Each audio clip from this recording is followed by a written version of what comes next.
देवियों की हम सबकी रात्रि की बात है। ये अज्ञानता रूपी रात्रि जो इस समय हम मनुष्य आत्माएं सब स्वयं को भूल गए, स्वयं के पारलौकिक पिता परमात्मा को भूल गए और ऐसे समय में असुरों का संहार करने के लिए परमात्मा शिव ने शक्तियों को पैदा किया। तो वो शिव शक्तियां जिनकी 9 दिवस पर हम सभी पूजा आराधना कर रहे हैं, पर्दा खोल दिया जाएगा।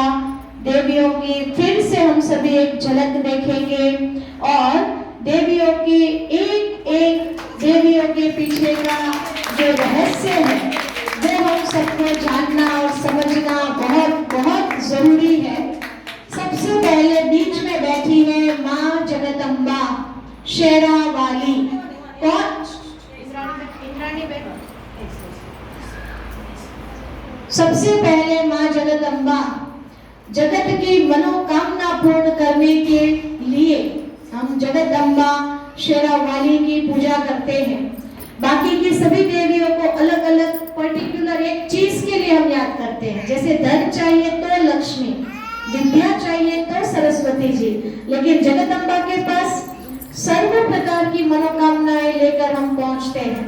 तो वो जगदम्बा कौन है जो इस दुनिया के अंदर 5 विकारों रूपी शेर पर सवारी करने वाली, शेर को हिंसक प्राणी कहा गया है ना, तो हिंसा करने वाले ये 5 विकार, इन विकारों के ऊपर जीत पाकर ज्ञान के योग के बल से विश्व की आत्माओं की मनोकामना जिन जिन ने पूर्ण करी वही है माँ जगदम्बा, सर्व की मनोकामना पूर्ण करने वाली। जिस आत्मा ने अपनी इच्छाएं, अपनी मनोकामनाएं सबका त्याग किया, सिर्फ विश्व को अपना परिवार बनाया और ऐसे परिवार की मनोकामना पूर्ण करने में जीवन अर्पण कर दिया, वही है माँ जगदम्बा। उसके बाद नेक्स्ट विद्या की देवी माँ सरस्वती को हम सभी निहार रहे हैं। सफेद वस्त्र धारिणी हंस वाहिनी माँ सरस्वती, जिसको स्कूलों में हम सब बहुत अच्छी तरह बसंत पंचमी पर जिनकी आराधना पूजा करते हैं, तो वो माँ सरस्वती ज्ञान रत्नों को परमात्मा शिव वर्तमान समय हमें दे रहा है। उन ज्ञान रत्नों को धारण कर उन ज्ञान रत्नों का दान हरेक मनुष्य आत्माओं को करने वाली वही है माँ विद्या की देवी सरस्वती। और हंस वाहिनी क्यों बनाया गया? क्योंकि हंस की एक बहुत विशेषता अच्छी दिखाई गई, वो नील और क्षीर को अलग कर देता है, वो कंकड़ और पत्थर को मोती को अलग कर देता है, मोती अलग, मोती चुगता है और कंकड़ साइड कर देता है। यानी जीवन के अंदर अच्छाइयाँ बुराइयाँ किनके पास नहीं आती।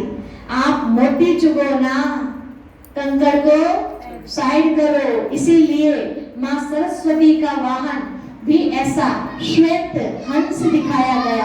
परमात्मा कहता है इस संसार के अंदर हम हर प्रकार के बच्चे यहाँ रहते हैं, हंस भी है तो यहाँ बगुले भी है, परंतु बगुलों के बीच में तुम्हें हंसों जैसा जीवन बनाना है। उसके बाद हम देख रहे हैं तीसरी मैया माँ लक्ष्मी। लक्ष्मी जी आपको दिख रहा है? माँ लक्ष्मी जी, ये पर्दा ढंग से थोड़ा साइड करो, लक्ष्मी माँ दिख नहीं रही है। माँ लक्ष्मी धन की देवी, माँ लक्ष्मी जिनके लिए कहा जाता है सबसे बड़ा धन ज्ञान धन है। यहाँ का धन तो आज है कल चला जाएगा। कहते हैं ना करोड़पति कब रोड़पति बन जाए और रोड़पति कब करोड़पति बन जाए, ये कोई जानता नहीं है। क्योंकि लक्ष्मी को क्या कहा गया? चंचल। जहाँ शुद्धता जहाँ पवित्रता होगी वहाँ माँ लक्ष्मी का वास होगा। तो धन की देवी माँ लक्ष्मी के रूप में जिनकी आराधना हम कर रहे हैं, वास्तव में ज्ञान रतन धन स्वयं में यहाँ धारण करो। क्योंकि जब बुद्धि में ज्ञान रत्नों का धन होगा तो स्थूल धन कहाँ खर्च करना, कहाँ खर्च न करना, ये पहले समझ तो हो। धन तो कितना भी भगवान दे दे, लेकिन बुद्धि और ज्ञान रतन धन नहीं है तो इंसान गलत में उसको वेस्ट कर देता है।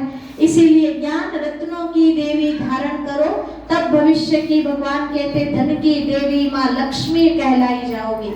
और सबसे टॉप पर सफेद वस्त्र धारिणी, ज्ञान अमृत कलश लिए हुए ब्रह्मा कुमारी को आप सभी देख रहे हैं।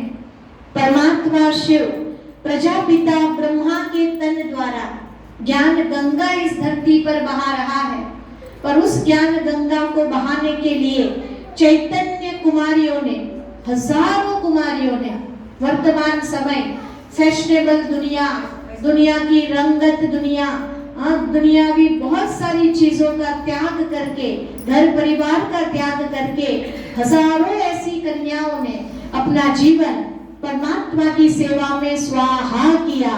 तो चौथी देवी है ब्रह्मा की कुमारी, जो वर्तमान समय हर एक आत्माओं को ज्ञान रत्नों से भरपूर करने की सेवा निस्वार्थ भाव से कर रही है। आप जिन देवियों को यहाँ निहार रहे हो, ये चैतन्य देवियां इतनी स्थिर कैसे है? तो ये वो आत्माएं हैं, रेगुलर मेडिटेशन करने वाली बच्चियां हैं। ये शिव परमात्मा से ज्ञान शक्ति धारण करने वाली बच्चियां हैं। ये आप सब, हम सब भी ऐसा ज्ञान, ऐसा योग अपने जीवन में धारण करें जो हम असुरों का संहार कर सके और शिव की शक्तियां बनकर वरदानों की वर्षा सबके ऊपर कर सके। देवियों के हाथों में अस्त्र शस्त्र क्यों दिखाए गए हैं? ये हर एक अस्त्र शस्त्र ज्ञान के अस्त्र शस्त्र है। बैठ जाओ, वहीं बैठ जाओ। क्यों? रुक जाओ, अभी मैं भी चलूंगी।